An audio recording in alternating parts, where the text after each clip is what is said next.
C'est si froid. Un thriller à suspense de Faithbold, tome 2, écrit par Blake Pierce, lu par Caroline. Prologue. Andrew grognait tandis qu'il enfonçait la pelle dans la terre, reprenant son travail de construction de la clôture entre son jardin et celui des Baxter.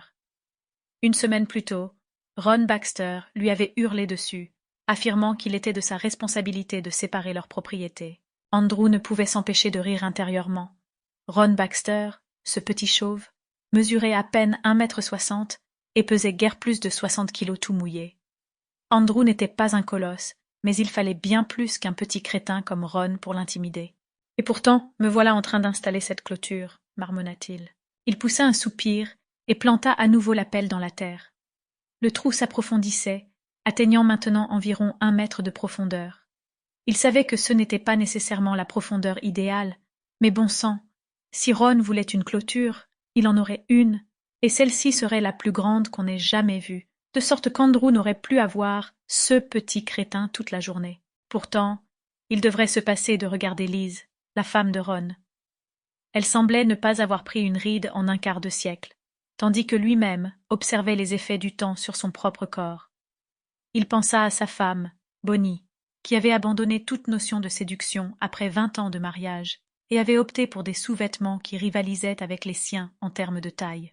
De toute façon, il n'avait aucune intention de séduire Lise d'une quelconque manière que ce soit. Les secrets se révélèrent rapidement dans une communauté comme Cedar Hills. Alors qu'Andrew donnait un nouveau coup de pelle, il entendit un craquement distinct sous la lame.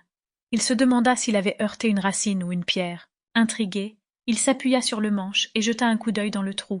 Ce n'était pas une racine. Ce qu'il vit lui glaça instantanément le sang. Son estomac se retourna et son cœur faillit s'arrêter. « Bonnie » cria-t-il d'une voix tremblante. « Bonnie !»« Quoi ?» lui répondit sa femme depuis la cuisine, sa voix portée par la fenêtre ouverte. « Viens ici, tout de suite !» lui dit-il d'une voix emplie d'urgence. Quelques secondes plus tard, la porte de l'arrière-cour se referma, et Andrew entendit les pas précipités de son épouse qui s'approchait de lui. « Je jure devant Dieu, Andrew, que si c'est une blague, alors je… » Les paroles de Bonnie se figèrent dans sa gorge à la vue de la main tordue qui sortait du sol, pliée au niveau du poignet, là où la pelle d'Andrew l'avait frappée.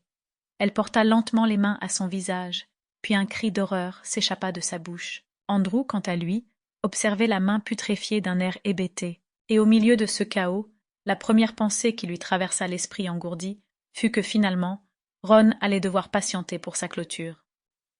Chapitre 1. Faithbold tenta de bouger, mais se rendit compte que c'était impossible.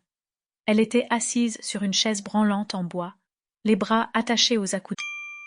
Sample complete. Ready to continue?